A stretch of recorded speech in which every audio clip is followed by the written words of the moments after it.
Hey folks, Hey it's folks. Eric and Denise from Perry Hill Farms, and we are Stuck inside. stuck inside on a rainy, cool Saturday in Yes, April. yes. It is about 54 degrees outside right now. The wind is blowing, it's raining, so it is cool. And, I'm on call today and can't be working outside, so we're trying to get some stuff done inside.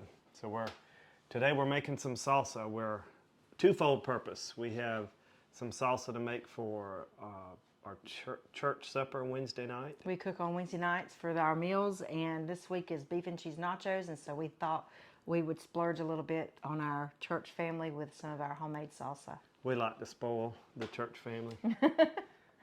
But this really is, salsa that we make, and people like to buy it. We sell it at some farmers markets. They buy it directly from us. Buy it directly from us, and this is what it looks like in a little pint jar. And a lot of people always ask us how we make it. Of course, we're not going to reveal all the secrets, but we are just going to give you a basic rundown of a salsa. And, because there's so many different ways, and honestly, you really can't mess it up. You do it the way you like it. Yeah. And how it tastes to you. And you can make a fresh salsa that you can put in the refrigerator and eat right away, or you can make a salsa that you can and put in the jars that will last on the shelf for months at a time. Yes, And so this is the process that we use because we like to have it to be able to grab off the shelf and eat it when we want it. Yeah, we've eaten this salsa a year and a half out of the can, and it's been fine. And it's Usually don't last that long though. no, it usually doesn't. But I don't know of any of our salsa that's really lasted a year. we used to make about 80 quarts for our family. And on a Saturday, we would work all day and do salsa, put it up, and just eat on that for the year. And that's why we knew how long these things last, because we would have it over a little over a year and eat salsa, and it was fine. But we made the mistake of advertising on Facebook what we were doing, and people was like, "Oh, I'd love some," and so we tried one summer making some, and boy, did we get great reviews. I mean, people absolutely love our salsa. It is so good. It's not like anything in the store. It's different.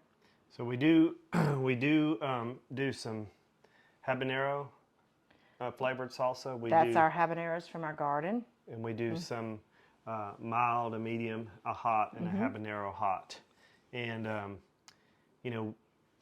we try not to burn people out, but a lot of times people say, I'm looking for more heat. I like it hot, so I will add more. And so we'll show you today how we're going to, somewhat put that together. All right, so what salsa consists of? Obviously, your primary base of your salsa is good tomatoes.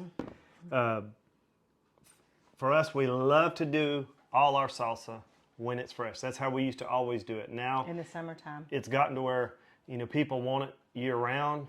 So we've been in the process of trying to figure out how to grow our tomatoes fresh here on the property year round, which may include something coming up in the future that we can do that. So that we can always have fresh tomatoes grown right here on our property year round. When we don't have enough tomatoes, which we never do because of how much salsa we make, we buy locally from a farmer that raises his tomatoes here. So everybody has a different preference on tomatoes. Tomatoes will change the flavor of your salsa depending on what you like. Denise mentioned to me earlier, we've done them with Roma tomatoes. You can use a paste tomato if you want thicker. If you like a certain flavor or acidity of a tomato, you can use that. Funny, we use a tomato that most people probably wouldn't think makes a good salsa, but a lot of our salsa is made with Amelia tomato. And it makes a great salsa. Other people are like, wow, I wouldn't think that would make a good salsa, but it does. And so that's what we use. We grow a lot of Amelias, but we do use other kinds. We're not limited to that. And a lot of that's just because out of demand. But if we can continue to grow our own tomatoes, and maybe get to a level that we can grow as many, then we would try to keep it one tomato. But we do get our tomatoes from our local farmers market here, our Yes. produce stand that we visit frequently. She always seems to have what we need when we need it. So that's where we get most of our tomatoes from. It's from there. We usually don't buy from the store or anything like that. We always try to get them from our local produce. Buy local. Buy local. So tomato base, and so that's the base of our salsa, obviously. And then of course you have to have some good onion, and we like a Badea sweet or a Texas sweet onion. We like a sweet onion. Again, salsa, you make it the way you like it. Yeah, that's the great thing about salsa. Yes. You can do anything with it. You know, and the other thing is some people like that salsa. Ours is more, I'll show you, is more of a kind of a pureed salsa. Yeah. And a lot of people tell us that I love that. Occasionally you'll find some, I like mine more chunky. More chunky. Or I like mine more runny. We're kind of in the middle. It's not the fresh salsa that you're going to get from a Mexican restaurant that you got to eat right away. Our salsa, we call cold can. Cold can it. We get the salsa up to a temperature. We put it in the jar, seal it, and we've eaten these jars over a year old off our shelves. Right. And the salsa's fine. So it's it's a good way to preserve it, because if you get fresh salsa, you got to eat it within a week, or it's going to go bad. And so we like to keep some year round, and we used to make 80 quarts for our 2 families to eat on for the year. It didn't last a summer. And it usually went by, especially when our kids were at home, it went by fast. Our baby girl could eat a quart and jar and sit and couldn't. But that's right. She loved it. But if you want your tomatoes, if you want chunky salsa and you want chunks, you don't have to puree it as much. Right. And we leave our skins on. Right. We wash them good, leave them on. Some people don't do that. They peel them.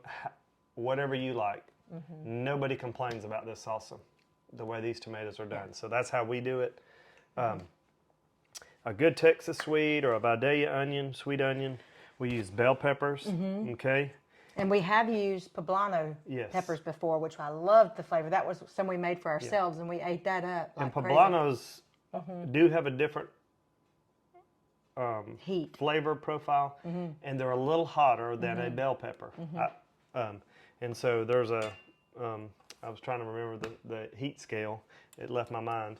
Did I mess you up? Sorry. No, there's a heat scale on peppers. Somebody will make a comment on that, or I'll remember it in a minute.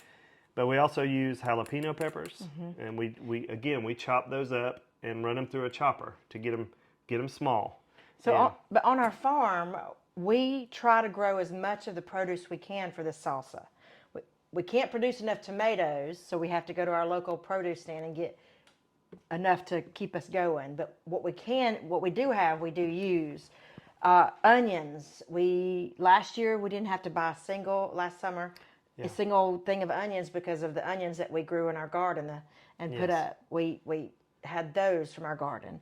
Bell peppers. We have bell pepper plants out there that are growing bell peppers, and we try to use all of those from our garden if we can. If we can't, we go to our local produce. Jalapenos and habanero peppers. We grow on our farm and try to use what we can. If we can't, we go to a produce. Right. Now, we have had to buy jalapenos and habaneros from the store in times past because out of season, didn't have any in the freezer, and had used it all up. But at most, when we can, we try to use our products off of our farm to make our salsa up when we can. Some of the other ingredients that we have in there is a mixture of spices. Yeah, we have a mixture of spices, which, include, a chili pepper, salt, just some of those basic items you would put in a salsa, whatever you like to flavor it with. We do use cilantro. Some people can't eat our salsa because they're like, well, you put cilantro in it. I feel so bad for them, too. I'm like, you want to try it and just see if it affects you? Because it's not in a large quantity, but they say any bit of cilantro tastes like soda. Some people have, if you don't know that about cilantro, some people with their taste buds, it tastes bad to them for some reason. Tastes like soap, they say. Like soap. So occasionally you'll run across someone like that. My friend Sherry, I remember And her telling me. we don't make like salsa without the cilantro because most people like it with the cilantro. But you know, if we had a regular customer who said, I want your salsa, just make me some without the cilantro, we could make them a batch without it. That's up to them. But we just don't make a bunch of that, keep it here, because we rarely have that problem. Now we use the minced garlic that you can get in the store. You could do fresh garlic if you want to. That's very time consuming and peeling but you and definitely doing that, can do that. mincing that, but this is just so much easier to use. And it works great. And then we use some other ingredients and spices. Of course, we can't tell you everything because it's top secret on what we do. We use, you know, a good supply of, you know, habanero peppers for the habanero. Hot. We also use a base of apple cider vinegar. Yeah, because you're doing stuff with tomatoes. Yeah. The vinegar will help the pH level with making this salsa when you're canning it and put it. So we do this apple cider vinegar, which gives it a little bit of a sweet taste too. Yes, so, it gives a little sweetness to the salsa because of that apple cider. So what we're going to do is show you, we're going to put together this round of salsa and let you see what it looks like. We got some tomatoes in the pot and we're going to start adding these ingredients to the pot, okay? Okay, so follow us along. I don't know if you can see in this pot, but we've got tomatoes, all right? And, you know, the ratio of tomatoes we use is, you know, tomatoes to onions to peppers is half, half, and half. So however you want to make it. So if you use 20 cups of tomatoes, I would, you know, go back to, you know, 10 cups of onion and then cut back to 5 cups of peppers. That gives you a decent ratio. I mean, that's how we do it. You can do it however you want. But basically, I'm going to take these onions and I'm going to slide them in here and juice and all, mix that together. So now it's just the onions and tomatoes. And we're going to add our peppers. So again, this is half of the peppers of how many onions we put in. So we're going to put peppers in there. Scrape it out good. And we just use these same bowls over and over again, so we can keep the same amounts in each recipe. That keeps it consistent. I'll just mix that together a little bit. Now, since this is going to be a mild, we really don't have to put much jalapenos in it. So we'll just use, so for a mild, for our recipe, we'll probably put a half a cup of jalapenos in that. We'll use some minced garlic. We'll sprinkle that in there.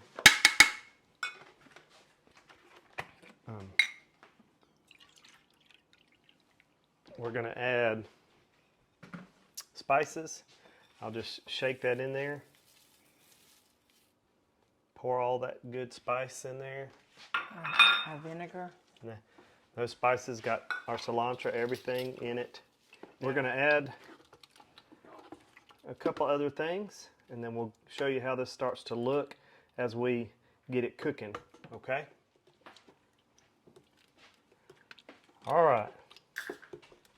So we've got all this mixed in. So this is a stainless steel pot. We have a couple of these that we cook in. And we usually cook with a wood spoon. And this is what it looks like pre. So you can see this recipe makes about a half a pot, which was about 7 quarts or 14 to 15 pints, depending on how it measures out. Because sometimes if we have a cup or two of extra tomatoes, we'll just throw it in there, just like, you know, we did with that cilantro. Sometimes just a little bit more of this and that, so it's not going to hurt it. But basically, as those seasonings, and I like to stir it real good and mix the seasonings real good, and you'll see how as those seasonings break up, you start to get that coloration of the chili pepper and spices in there, and that gets us to where we need to be. And then what we'll do is we turn this eye on, and we get this to not a rolling boil, but we get it to a good bubble, and we'll bubble that for about 10 to 12 minutes. Usually 12 is a good safe number for us, but where it's good and hot, bubbling, not like a rolling boil, but bubbling. If it gets to a rolling boil, not a big deal, just got to catch it, turn it down, and just kind of let it get to a good simmer. I would say a good simmer. It's going to be just bubbling.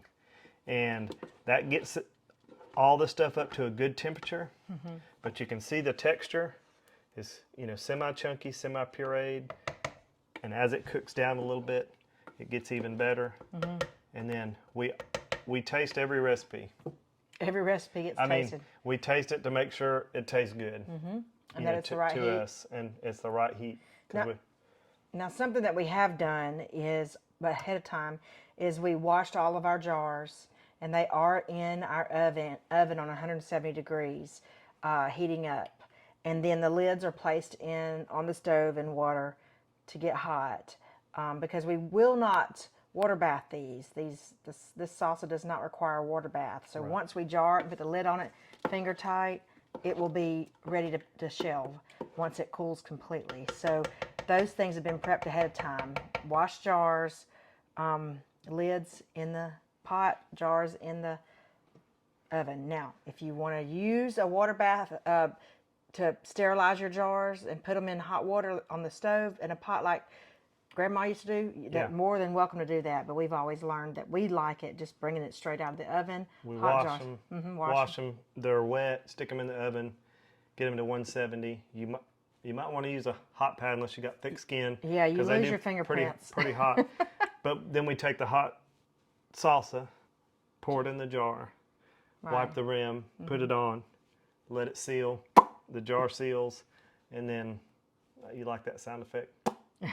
That's basically the jar pops, and then we're good. Yep. And so now all we have to do now is wait for this to start simmering and boiling, and then we can start our timer for 10 minutes. Right. So. And we didn't show you the whole process of cutting up the tomatoes and all that stuff, but I'll show you the box of tomatoes and how that looks when we're done. Yes. All right. All right. So this was a box of tomatoes that we stem and cut up in smaller chunks. We didn't show that entire process. We don't want this video to be tremendously long, but and the same way with the onions. We peel the onions, cut them into reasonable chunks. If you're going to use them in a chopper, the larger you get stuff, the harder it is to chop it down to a good size. And if you take the time when you're cutting to cut them in reasonable pieces, when you stick it in, you can pulse that thing. It'll chop it just right, pour them out, and you just start mounting up all your onions in a bowl, all your peppers in a bowl, your jalapenos, your habaneros, tomatoes, anything you want to put in your salsa. If you want a different kind of pepper, whatever it is, start mounting those up and then scoop out the measurements you want in each set. And that process had already been accomplished. And so we just kind of picked it up after we cleaned up some of that to where we're at this process of getting it on the stove and starting to cook it down. And so now we sit and wait. Now we wait because we have to get this up to temperature and then cook it for about 12 minutes. And then we'll jar. But as we're doing that, guess what we're doing? If we're making this in mass bulk, we're getting the next recipes made just like this in separate big pans so that we're able to scoop out and go straight into a pot to start cooking that one. And a lot of times we'll have 2 of those pots at one time cooking. Today we're just going to make 3 recipes, so we'll just cook in this same pot. But that way we're able to get them laid out, cover them. We know what flavor they are, whether it's a mild, a medium hot, habanero hot. We label it so that when we come to the stove, we know exactly what's going in the jar to label it. All right, so while Denise and I wait, we've been measuring out some more onions, some more bell peppers, some more jalapenos. Yes. And we're going to go ahead and cut and chop up the habaneros for the habanero recipe we're going to use. Now, I would advise use gloves. I have gloves. You want some? If your skin, I'm good, unless you want them. I'm not touching. My skin's not real sensitive to the peppers. Some people is, but do not do these things. Go to the bathroom or wipe your eyes if you're touching hot peppers. Disclaimer. Yeah. It is no fun. No. Because when we run these things through the chopper, the aroma, it will Make you cough. It'll make you cough. And this is just habaneros. You can imagine something like ghost peppers. Some of these people like these flaming hot peppers. The reason I like, and I think Eric, Danette, I think the family likes the habanero pepper, is you can get enough heat that it's warm or hot. You can make it as hot as you want. But the habanero pepper has a citrusy type flavor to me. Right. I don't know if that's just my taste buds, but in a salsa, it is fantastic. And that's why we like this for heat. Right. More than just jalapenos. You can add a lot more jalapenos to a salsa, get heat, but it does start to change the flavor profile more to jalapeno flavor. And we like the tomato flavor mixed with the onion, the pepper, and then this. Now, these are some of our habaneros from our garden that I picked last year, washed, stuck them in a freezer bag, and froze them whole. We don't go ahead and chop them because they didn't do very well chopped when we did that before. Leave them whole, and then when you're ready to use them, you just pull out what you need, and then they cut just fine, and they do fine. Now, these are a little bit thawed, so they're a little soft, so hopefully they'll cut real good. So we cut our stems off, and if you see... So, in the middle of this pepper... This is where I won't touch. Is, your seeds and that lining on the inside. I smell it already. And you can smell it strong Yes. already. But that's where the heat is at on these peppers. I did some, I know a lot of people like jalapeno poppers, and we did some jalapeno poppers, and I said, well, I'm going to do some habanero poppers. And Oh my gosh, it was so these. hot. It was so burnt hot, my the mouth. girls couldn't eat it. Now, I could eat it, but it was warm. It was so bad. It was a very, very, very but bad experience for me. Woo. It was good. It reminds you of that little gorilla video we saw the other day where the gorilla was eating something. It was like... No, it was not good for me. But- it was rough. But basically, we cut the stem off and then cut it like that. I don't really cut this too small because it's going in the chopper. In I just cut it in quarters, and we're just going to drop it in just like that, seeds and all. Yes. Because we want the heat. And most people who like the habanero hot salsa, they want the heat. Yeah. You know? More often than not, we hear people say, It's not hot enough. It's not hot enough. And so... And those are the people who eat it. But we make it hot enough that really someone who doesn't like hot stuff can eat it. They might say, "Ooh, that's too warm for me," but they can tolerate it. But I like it warm, and so How many are you doing? I usually do between 9 and 12 or 13, depending on the size of the peppers. So if I have a bunch of small peppers, if you just do 9, it's not going to be as warm as what people would like for a hot. So if I have smaller peppers, I will go up. And so on this one, I think I have 13 laid out here because not all of these are big habaneros. And then just cut them up. And to wash these containers after you've done this is an experience in itself. Yeah, It 'cause usually sends everybody in the house coughing when you put that detergent in there with that water and you start trying to wash that container after you've processed it. Ooh. It releases some massive aroma. See, and I'm cutting them, and you can tell Denise is coughing already. I'm a little tender. It really... I'm a weakling when it comes to this stuff. Ooh. Well, everybody's different. There's some people that, man, they can pick one of these up and eat it. It doesn't bother them as much. But I like warm stuff. I like it with spice. But to me, the key to spice or heat is a good heat to me is a heat that doesn't burn my mouth so bad,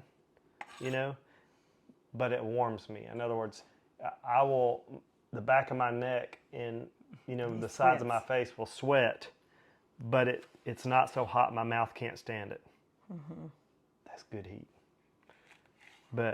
And it's a delayed heat. It's not a heat right away. Right. So you can eat it and for a little bit and go, oh, it's not that hot. But I'm telling you, in a few minutes, you'll be like, wait a minute, there's something different about this one. Yeah, definitely. So, and you could probably, if you wanted to, you might even get by with just stemming these and throwing them in the chopper. I just like to get it, kind of pureed as small as I can. When I've made it myself, I've just did them whole and dropped them in there. Of course, they would be more frozen, and they would process and chop up real easy. Most of the time, we do these all with fresh, but we're out of season right now. So, out of season, and since we don't have an operation yet where we can grow these year round, which we're hopefully going to work on, then we do have to, at times like this, have this stuff, a few of these things frozen so that we can use them. And they do just as well. But the best time to do them is when they're all fresh because they're crunchy. You're coughing now. Okay, we have those in there. We just kind of pulse it.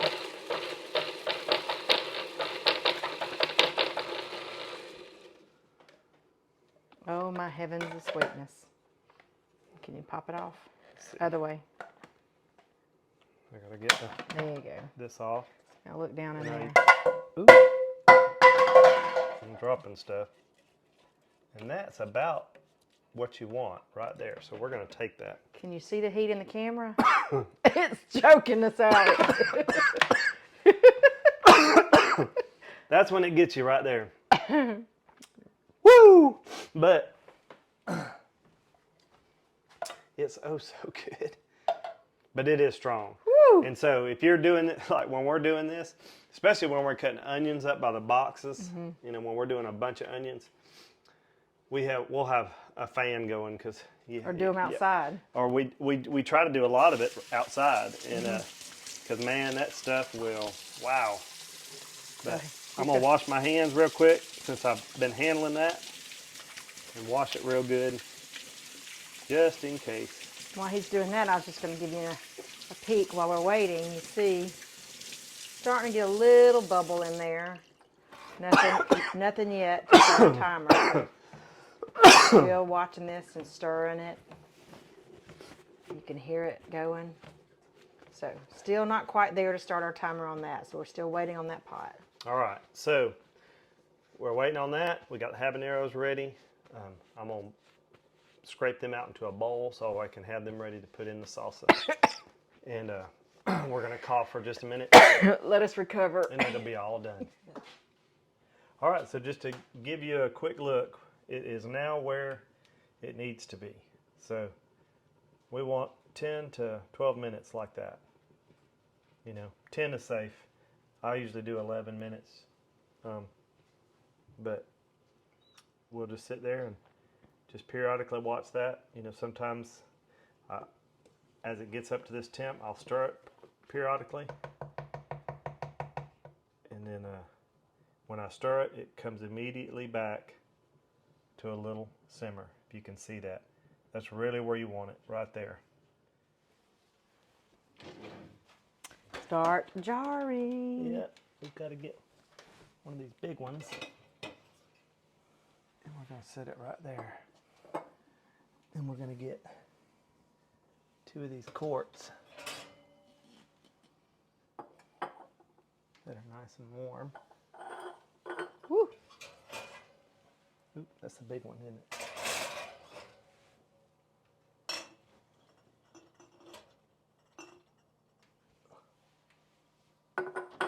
We'll start right there for a second. That eye's hot now. Yeah. All right. Don't catch no. We don't want to catch anything on fire. Let me bring the camera in closer so they can see us do this.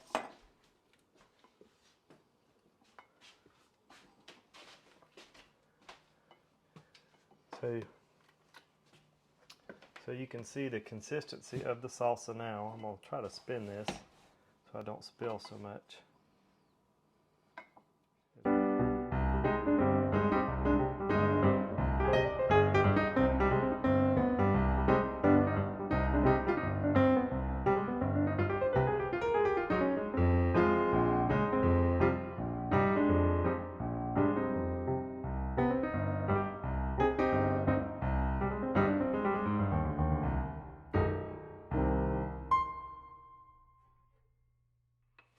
Now that Eric's got these jarred up and ready to go, I have me a clean wet paper towel, and I usually shake it, get all the bubbles up to the top so there's no bubbles in there, but I'll clean my ring, my lid. You could use white vinegar if you want the top. He's pouring up more salsa. That sounded really gross. Sorry. But warm lid goes on the top, lays up there, finger tight. Whew, and that is very hot jar of salsa. So you see, got that one done. Shake that one clean.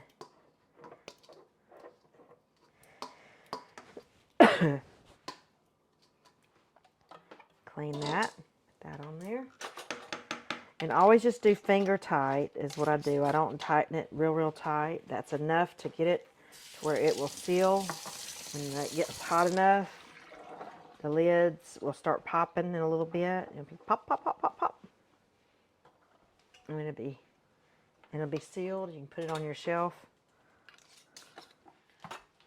For any ones where, like if we're going to eat one, instead of wasting one of these lids, we have these lids that you can screw top on, and Yeah. since that's going to be eaten at church. So as you see, that one recipe we did, 1, 2, 3, 4 quarts, 4 pints, and a half a gallon of salsa it made. So basically that's 2, 4, 6, 7. This actually made 8 quarts. And again, roughly we always say we average about 7, depending on our tomatoes, onions, all that ratio. And so this was a good making here because we had a little extra. Yep. So Now, we have some set aside to try. Like we said, we taste every single recipe to make sure it's good to go out. yes. Yes. And we don't hate that process, do we, baby? No, we don't. So Let's see. we just get a little chip, You scoop. a chip for me. And it changes a little bit as it cools, but for the most part, we want to see the heat factor. Which this is a mild. This should not have any heat. So.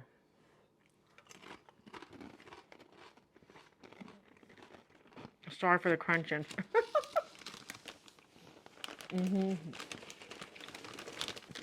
So that is a good mild. So a kid could eat that. It's not going to be spicy. And as it sits and gets room temperature, The flavors start to flavors really start gel. to really mesh, and it just turns out And it so thickens good. a little bit as it cools.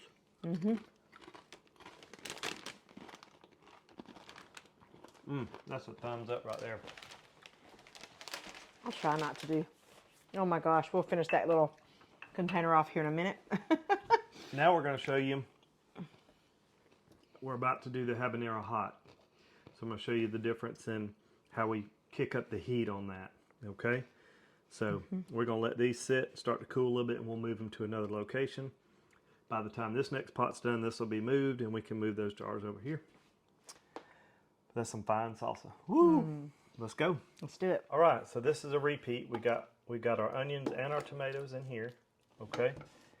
And the big difference here is we have probably a little over 3 cups of jalapeno peppers here on top of our bell peppers, okay? So we got this whole bowl, bells, jalapenos is going in. And we're gonna pour that in. And it pretty much comes out pretty good. And we're gonna set it right there. I'm just gonna mix them together. And this is all we do to really, kick up your heat is this.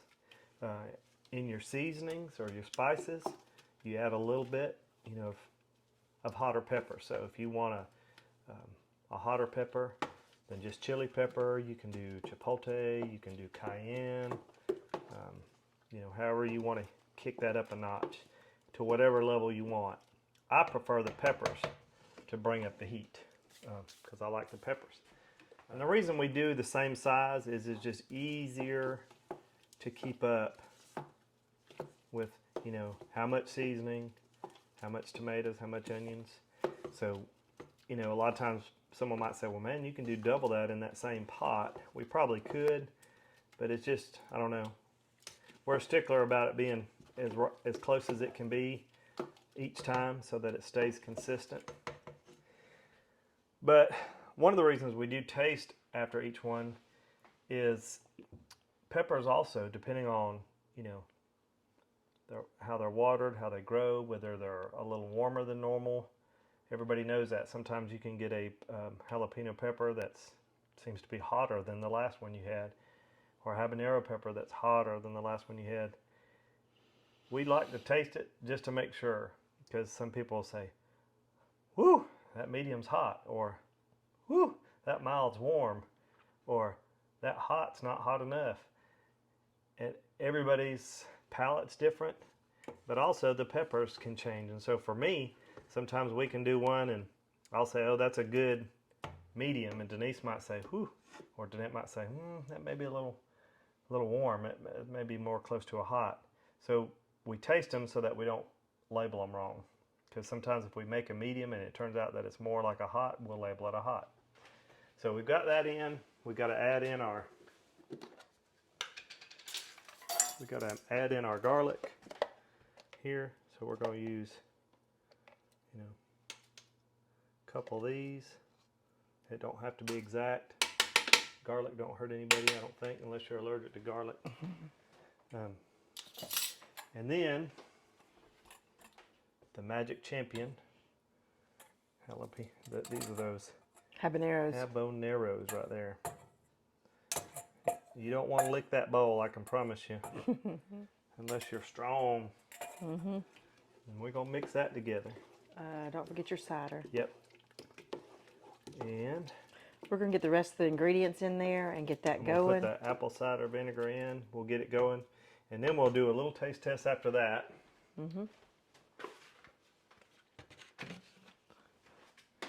I have this,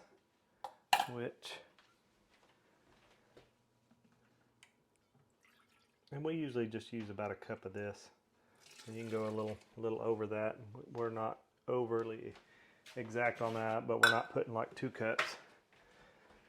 And that keeps us fairly consistent. And then we'll get this rolling and we'll get a flavor test of this puppy and see how the heat is. We've got the last batch on the stove. This is just the regular hot.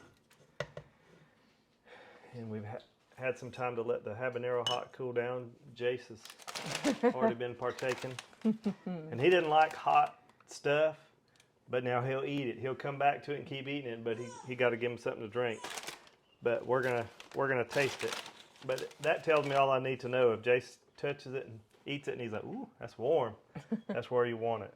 But you can see the consistency of that salsa right there. And we'll just get us a good scoop of that. He's trying it, not me. You don't want to try it? No, I don't want to try it.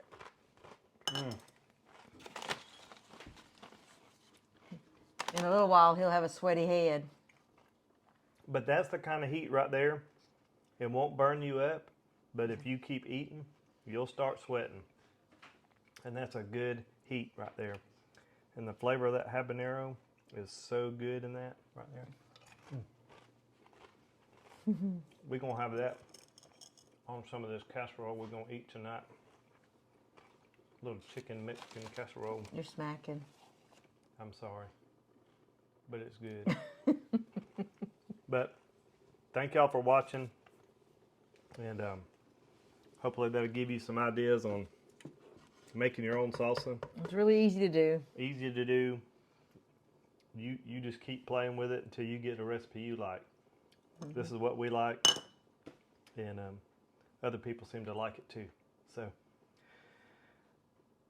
a simple life's a much more enjoyable life. Y'all keep watching. Thank you for watching. From Perry Hill. God bless you.